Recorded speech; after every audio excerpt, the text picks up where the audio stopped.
ఎడారిలో సెలయేర్లు.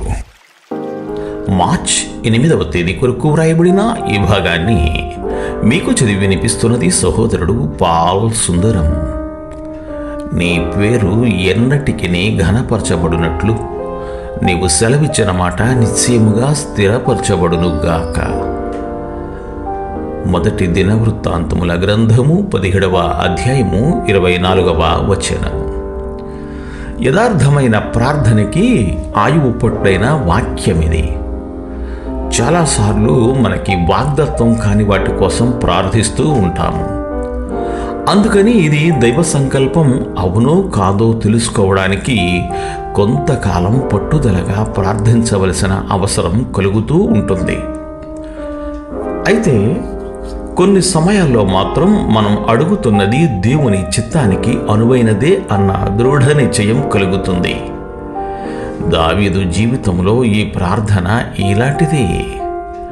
బైబిల్లో ఉన్న ఒక వాగ్దానాన్ని తీసుకొని దాని కొరకు వాదించడానికి ప్రేరణ కలుగుతున్నది. దానిలో మనకి సంబంధించినదేదో ఉందనిపిస్తుంది.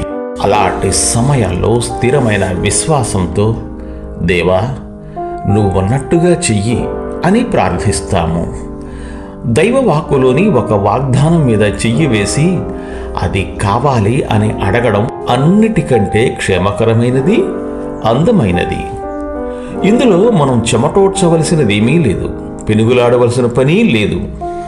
చెక్కును బ్యాంకులో ఇచ్చి డబ్బు తీసుకుంటున్నట్టు ఆ వాగ్దానాన్ని దేవుని ముందు పెట్టి దాని నెరవేర్పును పొందడమే. అనుమానం లేదు. ప్రార్థన ఖచ్చితమైనదైతే చాలా ఆసక్తిదాయకంగా తయారవుతుంది.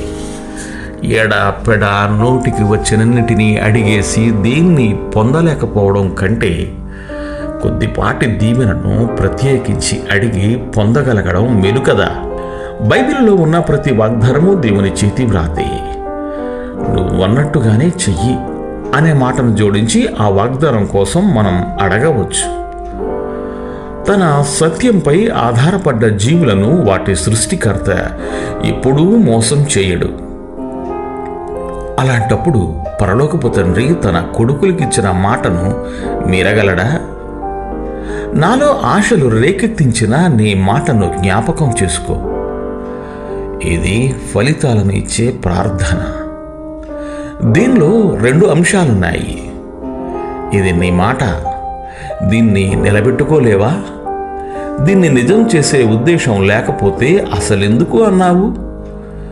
దీనిలో నేను ఆశ పెట్టుకున్నాను. నువ్వే నాలో కల్పించిన ఈ ఆశను వమ్ము చేస్తావా?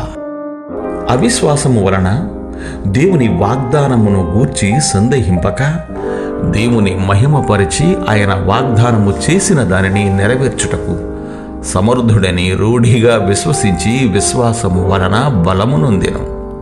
రోమీయులకు రాసిన లేఖ 4వ అధ్యాయము 20-21 వచనముల సమాహారము. మాట తప్పని దేవుని మాటలే బైబిల్లోని వాగ్దానాలను అంత అమూల్యమైనవిగా, అపరూపమైనవిగా చేశాయి. మనుషులు చేసే వాగ్దానాలు ఒక్కోసారి పనికి రాకుండా పోతాయి. ఇలా మాట తప్పడం వల్ల ఎన్నో హృదయాలు నిరాశతో కుమిలిపోయినాయి. అయితే ప్రపంచం పుట్టినప్పటి నుండి దేవుడు తనను నమ్మే వాళ్ళకి చేసిన వాగ్దానాల్లో ఒక్కటి కూడా తప్పిపోలేదు.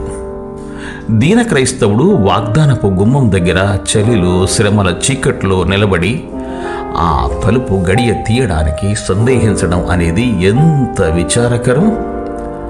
అతను నిస్సంకోచంగా ఆ తలుపు నెట్టుకుని లోపలికి వచ్చి తండ్రి ఇంట్లో ఆశ్రయం పొందాలి. ప్రతి వాగ్దానానికి 3 స్తంభాలు ఆధారంగా ఉన్నాయి. దేవుని న్యాయం, ఆయన పరిశుద్ధత ఆయన మాట తప్పనీయకుండా చేస్తాయి. ఆయన కృప, వాత్సల్యం ఆ వాగ్దానాలను ఆయన మర్చిపోకుండా చేస్తాయి. ఆయన నిజాయితీ ఆ వాగ్దానాన్ని మార్చేయకుండా ఆచరణలో పెట్టేలా చేస్తుంది. దేవుడు మిమ్ము దీవించుగాక. Amen, amen.